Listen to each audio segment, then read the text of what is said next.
Varahi silks మన నెల్లూరులో September 25వ తారీఖున గొప్ప ప్రారంభం.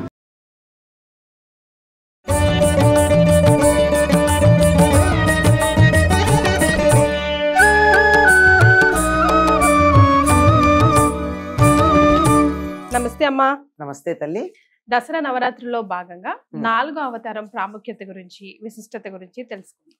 అమ్మ విజయవాడ కనకదుర్గకి ఈరోజు కాత్యాయని అనేటటువంటి అవతారాన్ని ధరింపజేస్తారు.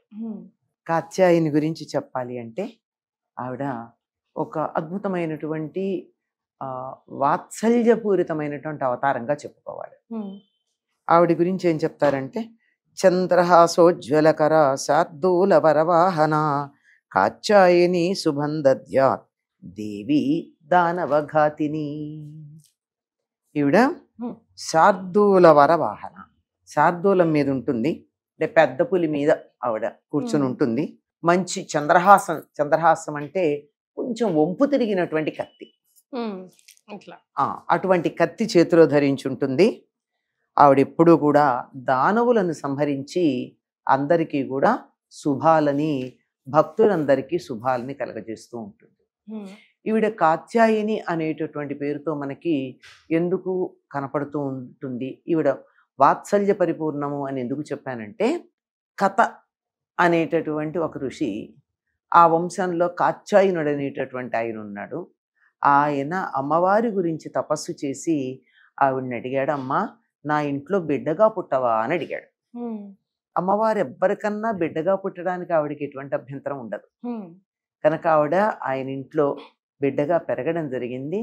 ఆయన పేరు మీదుగా కాత్యాయని అనేటటువంటి పేరుతో ఆవిడ ప్రసిద్ధమైంది.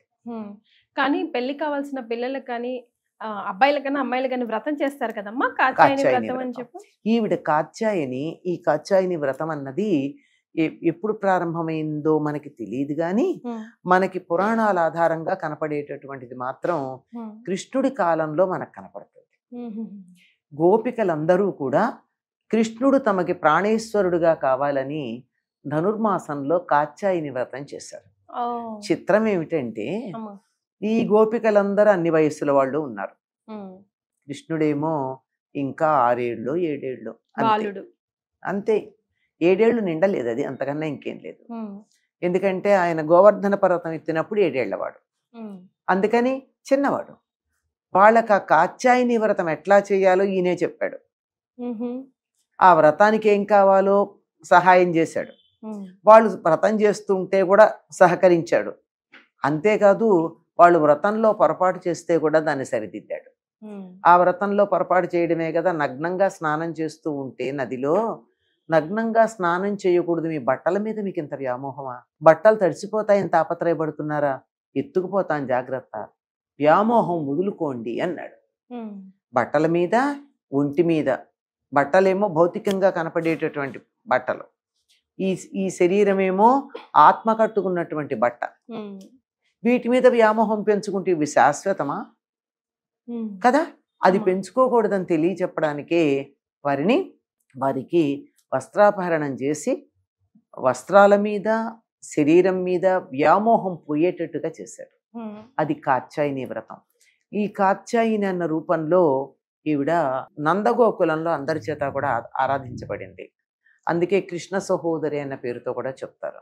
కృష్ణుడు ఇక్కడ దేవకి వసుదేవులకి జన్మిస్తే అక్కడ యశోద గర్భాన యోగమాయ పుట్టింది.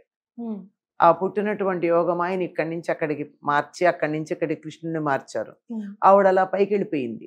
పైకి వెళ్ళిపోయి నేను చంపేవాడు ఉన్నాడు లేవయ్యా అని చెప్పి పైకి ఎగరేసినప్పుడు ఎగిరింది అక్కడే ఉండి అక్కడి నుంచి అంతర్ధానం అయిపోయింది.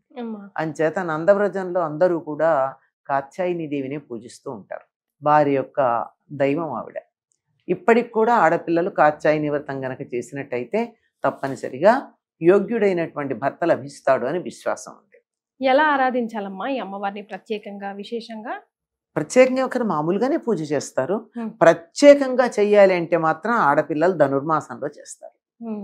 ధనుర్మాస వ్రతం గనక చేసినట్టయితే కృష్ణుడు లాంటి భర్త దొరుకుతాడు అని.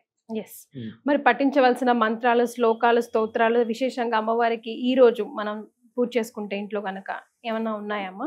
మంత్రాల గురించి మనం ఎప్పుడు చెప్పుకుంటూనే ఉంటాం. మంత్రాలు ఎవరైనా ఇచ్చే వాళ్ళకి ఆ మంత్రసిద్ధి ఉండాలి, మంత్రసిద్ధి ఉన్నవాళ్ళు మాత్రమే ఇవ్వాలి, మంత్రం తీసుకున్న వాళ్ళు అంతకన్నా జాగ్రత్తగా పాటించాలి. అందువల్ల ఈ మంత్రాలు కాదు, స్తోత్రాలు. కాత్యాయని స్తోత్రం ఉంది కదా మనకి, ఇందాక నేను ఒక శ్లోకం చదివాను, అటువంటి శ్లోకం చదువుకున్నా చాలు.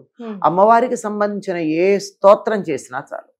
ఈవిడ్ని గనక ఆరాధించంటే ఈవిడ నవదుర్గల్లో కూడా కనపడుతుంది మనకు ఈ కాత్యాయని. ఈవిడ్ని గనక ఆరాధించినట్టే సూర్యమండలంలో ఉండే కాంతి లాంటి కాంతి అందరికీ లభ్యమవుతుంది అని చెప్తారు. మరి విశేషంగా ఎలా ఆరాధించారంటారు? నవరాత్రుల్లో దీక్ష తీసుకున్న వాళ్ళు ప్రతిరోజు ఎలా ఆరాధన చేస్తారు, అట్లాగే ఈరోజు ప్రత్యేకంగా కాత్యాయని దేవికి సంబంధించినటువంటి స్తోత్రాలు ఉంటాయి. ఆవిడికి సంబంధించినటువంటి స్థుతులు కొన్ని ఉన్నాయి, ఆవిడని కీర్తించే శ్లోకాలు కొన్ని కనపడతాయి.